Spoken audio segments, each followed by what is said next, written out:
Uz manām konsultācijām nāk cilvēki, kuri meklē brīnumu tabletīti, un kā vienu no tiem min Ozempiku, ar tādu domu, ka Ozempiks izglābs viņu dzīvi. Doktor, ko jūs domājat par to?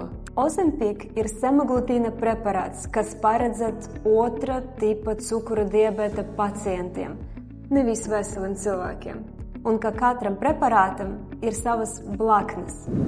Brīnuma nebūs, tikai mēs pārtrauksim Ozempika lietošanu un svars atnāks atpakaļ. Diemžēl cilvēki, kuri izmanto šo preparātu saviem nolūkiem, lai samazinātu svaru, dara ļaunumu pacientiem, kuriem tiešām ir nepieciešams šis preparāts, lai atvieglotu dzīvi un dzīvot veseli. Vairāk informāciju par Ozempiku un ne tikai mēs jums dosim lekcijā. Lūdzu, reģistrēties mūsu profilā.